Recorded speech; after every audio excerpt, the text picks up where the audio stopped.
شیخ صاحب، اگر کوئی ہمارا کوئی بھائی اگر کسی بنیاد پہ ناراض ہو جاتا ہے، جو فہم سے بالا ہو، سمجھ سے بالا ہو، لیکن وہ ناراض ہو جاتا ہے، آپ کوشش کرتے ہیں اس کو قریب لانے کی، لیکن وہ دور ہوتا چلا جا رہا ہے، اس وقت آپ کیسے اس کو اس نظام میں لے کر آئیں گے؟ کیسے مینٹین کریں گے؟ کیا کریں؟ دیکھیے، یہ بات بالکل آپ کی صحیح ہے کہ آپ کا کوئی بھائی، آپ کسی سے دوست احباب میں بھی لے سکتے ہیں، کیونکہ یہ جو اسلام یہ پورے معاشرے کی طرف اشارہ کرتا ہے۔ اگر ہم گفتگو کرتے ہیں مسلمان تو اس کا مقصد یہ نہیں کہ ساری چیزیں مومنوں میں، بلکہ ہمارے یہ اثرات تمام لوگوں پہ جا رہے ہوتے ہیں۔ تو یہاں پہ ہمارا کام جو ہے وہ یہ ہے کہ ہم اپنی ڈیوٹی سر انجام دیں۔ آپ کو پتہ ہے کہ ہمارا عقیدہ جو بیسک ہے وہ یہ ہے کہ ہمیں ہر عمل کا جواب دینا، ہم اپنے معاملات کو درست رکھیں گے، ہم اللہ کے آگے جو ہے اپنا سارا معاملہ جو ہے وہ صحیح رکھیں گے تو اللہ ہمارے دلوں کے حال کو دیکھے گا۔ اسی طریقے سے یہاں پر یہ کہ ہم اپنی ڈیوٹی، یعنی ہماری یہ ذمہ ہے کہ جن رشتوں کو اللہ نے جوڑنے کا حکم دیا ہے، میں نے اس کو اپنی طرف سے اس کو توڑنا نہیں ہے، میں نے اس سے جڑے رہنا ہے۔ اب میں نے اس سے جڑے رہنے کا مقصد ہے کہ ٹھیک ہے، انسان ہے، کبھی اس کو کوئی غصہ آ جاتا ہے، کبھی اس کا بھی جو ہے دماغ کسی سب کی تنگی کی وجہ سے جو ہے وہ پھر جاتا ہے، لیکن اصل میں ہمارے یہاں رجوع کرنے کا ایک بڑا رواج ہے کہ آپ کو اپنی کوتاہی، اپنی غلطیوں کا احساس ہونا چاہیے۔ جیسے ہی آپ کی غلطی کا آپ کو احساس ہو جائے تو آپ فوری طور پر توبہ کریں۔ اب لازمی ہے مجھ سے آپ عموماً دیکھیں گے تو اللہ تعالیٰ جو ہے نا اس نے ہمارے اور آپ کے وجود میں ایک زبردست نظام لگایا ہوا ہے، ایک الارمنگ سسٹم لگایا ہے، ایک جو آپ کو مسلسل متنبع کرتا ہے۔ جہاں آپ کسی کے ساتھ کوئی غلط کام کریں گے، آپ اپنی زندگی میں کوئی غلط کام کریں گے تو آپ دیکھیں گے کہ آپ کو اپنی غلطی کا فوراً احساس ہو رہا ہوگا، فوراً احساس۔ میری اور آپ کی کوئی تلخ کلامی ہو گئی تو میں دیکھوں گا کہ جب میرا تھوڑا سا غصہ ٹھنڈا ہوگا، جب تھوڑا سا ماحول چینج ہوگا تو میں خود ہی اپنے آپ کو بیٹھ کر جو ہے کرتا رہوں گا، مجھے یہ نہیں کرنا چاہیے تھا، مجھے وہ نہیں کرنا چاہیے تھا، وہ مجھ سے عمر میں بڑے تھے، وہ مجھ سے عمر میں چھوٹے تھے، وہ بچہ تھا، جو بھی ہے۔ اگر کبھی بچے کے ساتھ بھی کوئی زیادتی ہو ہے تو آپ کے اندر کا ایک نظام ہے جو آپ کو مسلسل متنبع کرتا ہے۔ تو آپ کیا کرتے ہیں، آپ بیٹھتے ہیں، سوچتے ہیں اور یہ مجھے ایسا نہیں کرنا چاہیے۔ تو یہ جو احساس ہے نا، یہ احساس آپ کو توبہ کی طرف لے کر جاتا ہے، یعنی اپنی غلطیوں پہ ندامت کی طرف لے جاتا ہے۔ جب آپ اپنی غلطی کی طرف نادم ہو جائیں اور آپ کو یہ احساس ہو جائے کہ آپ سے کوئی زیادتی ہوئی ہے تو بہترین طریقہ یہ کہ جناب آپ نے اس کو معاف کرنا ہے، آپ کو بہترین طریقہ یہ۔ اللہ کے نبی صلی اللہ علیہ وسلم کیا فرماتے ہیں؟ اللہ کے نبی صلی اللہ علیہ وسلم فرماتے ہیں کہ ہمارے اور آپ کے تعلقات میکسیمم 3 دن، اس سے زیادہ خراب نہیں ہونے چاہیے۔ ہر صورت میں ہمیں 3 دن کے بعد ایک دوسرے سے رجوع کرنا ہے۔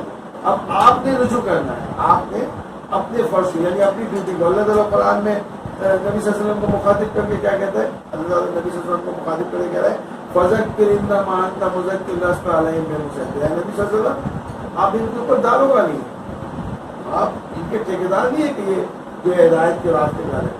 آپ نے اپنا کام، اپنا پیغام لوگوں تک پہنچانا ہے اور اس کے بعد یہ ہدایت اللہ کی ذمہ ہے، ہدایت جو ہے اللہ کی۔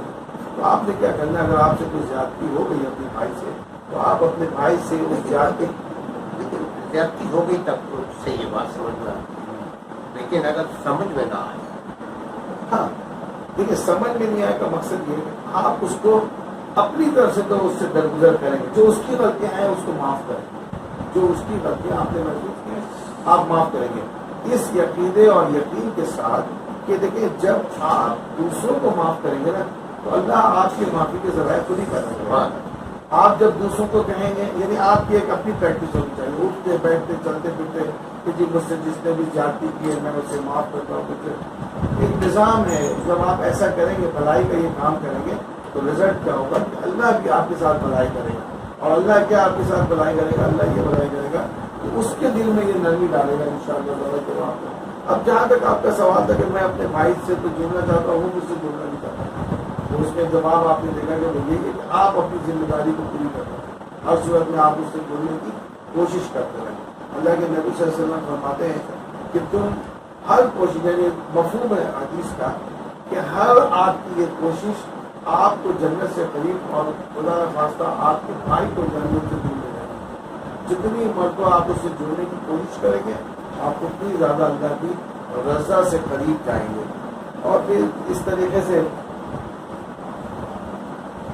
مطلب جیسے کہ آپ نے یہ کیا کہ آپ کو بھائی کو اپنے بچانا ہے اور اس کے اللہ کے نبی صلی اللہ علیہ وسلم فرماتے ہیں دیکھو مدد کرو اپنے بھائی کی مدد کرو. اگر اس پہ ظلم ہو رہا ہے تو بھی اور اگر وہ ظالم ہے تو بھی دونوں صورت میں آپ نے اپنے بھائی کی مدد کریں. اگر اس کے اوپر ظلم ہو رہے ہیں تو آپ کوشش کریں کسی طریقے سے اس ظلم سے اس کو نکال سکیں. اور اگر وہ ظالم ہے اس لیے آپ کی مدد کرنا ہے کہ اگر آپ اس کو ایسی ظالم چھوڑیں گے تو اس کی عاقبت کیا ہے, اس کی آخرت کیا ہے, اس کے لیے آخری ٹھکانہ کیا ہے, جہنم ہے. اس کو ظلم کرنے سے روک, اس کو ظلم کرنے سے روکو, اس کے ساتھ بھی نہیں, اس کو سمجھائیں کہ بھائی تمہارا ظلم تمہیں تباہی کی طرف لے جا رہے ہیں تمہارا ظلم. تو اصل میں اللہ کے نبی صلی اللہ علیہ وسلم فرماتے ہیں کہ ہر صورت میں آپ نے اپنے بھائی کا مددگار بننا ہے, اگر وہ ظالم ہے تو بھی اور اگر اس کے اوپر ظلم ہو رہا ہے تو بھی. اس طریقے سے آپ اپنے بھائی کو جو ہے اس سے مشکل سے بچا سکتے ہیں اور نکال سکتے ہیں. اور یہ ہمارا فرض ہے, لازمی ہے ہم اور آپ جانتے بوجھتے اپنے کسی بھائی کو, کسی عزیز کو, اپنے باپ کو, اپنے بیٹے کو جو ہے وہ تباہی کی طرف جاتا ہوا نہیں دیکھ سکتے. لہٰذا آپ نے ہر صورت میں اس کی مدد کرنی ہے. یہی آپ کا کیا خیال ہے کہ بنیادی طور پہ ایک مسلمان کا دوسرے مسلمان کا کیا حق ہے؟ ہاں دیکھیں اصل میں حقوق میں تو آپ نے یہ دیکھ لیا کہ سب سے پہلا تو حق یہی ہے کہ اللہ کہہ رہا ہے کہ میں نے جن رشتوں کو جوڑنے کا حکم دیا ہے تو تم اس سے جڑے رہو. تو سب سے پہلا حق تو یہی ہے کہ ہمارا مالک اور خالق جو ہماری مطلب جس نے ہمیں پیدا کیا, ہمیں اتنا بڑا کیا, آج ہمیں اس قابل کیا, تو سب سے پہلے تو اس کا حق ہے. دلوں میں آپ کے دلوں میں تقویٰ ہونا چاہیے. تو تقویٰ کیا ہے؟ سب سے پہلے تو اس کا حق ہے کہ اس کے حکم کے لیے آپ جڑے رہیں. ایک تو یہی ہے. اب اس کے لیے جو آپ نفع بخش کام کر سکتے ہیں اپنے بھائی کے لیے کرتے رہیں. لیکن اس کے علاوہ اگر میں بیسک چیز بتا دوں, بنیادی جو بات آپ نے پوچھی کہ کیا حق ہے میرا, تو سب سے پہلی بات یہ ہے کہ میرے بھائی پر یہ حق ہے کہ میں جب اس سے ملوں تو اس کو سلام کروں. اللہ کے نبی صلی اللہ علیہ وسلم کی حدیث ہے اور انہوں نے فرمایا کہ تمہارے بھائی پہ 6 حق. اس 6 حق میں سے ایک حق یہ ہے کہ جب تم اسے ملو تو اس کو سلام کرو اور اس نظام کو رائج کرنا چاہیے. یہ سلام صرف ایک سلام نہیں ہے بلکہ یہ پورا نظام ہے خیر و عافیت کا.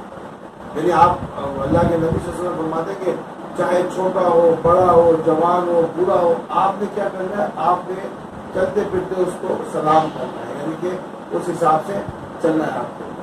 اب آپ نے یہ نہیں دیکھنا, اللہ کے نبی صلی اللہ علیہ وسلم جب گھر سے نکلا کرتے تو اللہ کے نبی صلی اللہ علیہ وسلم چلتے پھرتے راستے میں لوگوں کو سلام کرتے تھے, اور چھوٹا ہو, بڑا ہو, بچہ ہو, اس کو سلام کرتے تھے. ایک تو میرے بھائی کا اتحاد یہ ہے کہ میں اس کو سلام کروں. جب میں اس کو نکلتے اٹھتے بیٹھتے سلام کروں, آپ اپنی زندگی میں اس کا پریکٹیکل کر کے دیکھیں, آپ دیکھیں گے کہ آپ خود اپنے بھائی سے قریب ہو گیا. بھائی مینس آپ کا پڑوسی ہو سکتا ہے, آپ کا محلے دار ہو سکتا ہے, آپ کا آفس کلیگ ہو سکتا ہے, آپ کے اسکول کالج کا کوئی ساتھی ہو سکتا ہے, کوئی بھی ہو سکتا ہے.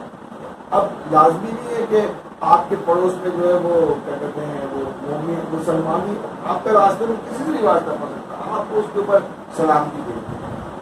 تو ایک تو حق یہ ہے کہ جب اس سے ملا جائے تو اس کو سلام کیا جائے. دوسرا حق جو ہے اس کا یہ ہے کہ اس کو جب آپ کو کچھ دعوت دیں, میں آپ کو دعوت دیتا ہوں, آپ میرے گھر آئے, میرے پاس تشریف لائے, میرے ساتھ بیٹھ کر چائے پئیں یا میرے ساتھ ایک وقت کا کھانا کھائیں, تو یہ حق ہے آپ کا کہ جب آپ مجھے دعوت دیں تو میں آپ کی دعوت کو قبول کروں. یہ آپ کا حق ہے کہ میں جب آپ مجھے دعوت دیں میں آپ کی دعوت کو قبول کروں, جب میں آپ کو دعوت دوں تو آپ میری دعوت کو. اس کے بعد تیسرا حق جو ہے وہ یہ ہے کہ آپ اس کے ساتھ اپنے بھائی کے ساتھ خیر خواہی کریں. ہر وقت آپ کو ایک ہمدردی کا جذبہ ہونا چاہیے کہ آپ کا بھائی, آپ کا پڑوسی, آپ کا جو ہے ہم سفر کسی مشکل میں نہ ہو, کسی پریشانی میں نہ ہو, اس کو اس مشکل اور پریشانی سے نکالنے کی کوشش کریں. اور ایک بڑی ایک عجیب سی ہے کہ دیکھیں کیا حق ہے. اللہ کے نبی صلی اللہ علیہ وسلم کہتے ہیں کہ یہاں تک کہ بندے کو چھینک آتی ہے, جب ہمیں چھینک آتی ہے تو اللہ کے نبی صلی اللہ علیہ وسلم کہتے ہیں کہ تمہارے بھائی کا حق ہے کہ جب اس کے اوپر چھینک آئے اور وہ الحمدللہ کہے تو تم اس کے جواب میں یرحمک اللہ کہو. یہ اللہ کے نبی صلی اللہ علیہ وسلم نے ہمیں ایک حق بتایا. یہ یہاں تک آپ سوچیں کہ جو نظام جو دین ہمیں اتنی چھوٹی چھوٹی سی باتوں کی طرف توجہ دے رہا ہے وہ کیوں کر ایک عظیم معاشرہ پیدا نہیں کر سکتا؟ آپ کو جو نظر آتا ہے کہ آج معاشرے میں بے روی ہے، آج معاشرے میں فساد کی کیفیت ہے، آج معاشرے میں لوگ گتا ہے، تو آپ بیسک چیز دیکھیں نا، ہم تو پہلا حق ہی نہیں ادا کرتے کہ اپنے مسلمان بھائی کو سلام ہی کر دیا کریں. تو جب آپ عام طور پہ یہ ہوتا ہے اگر کوئی کسی کو سلام کرے ہاں. تو یہ کہتا ہے دوسری طرف سے جواب یہ دیتا ہے کیا آپ مجھے جانتے ہیں؟ ہاں جانتے ہیں. اللہ کے نبی صلی اللہ علیہ وسلم فرماتے ہیں کہ دیکھو جب تم یہ کام کرنا چھوڑ دو گے، جب اپنے بھائی کو تم سلام کرنا چھوڑ دو گے تو تم سمجھ لو گے تم قیامت سے قریب ہو، یعنی کہ تمہارے پاس تمہارے سارے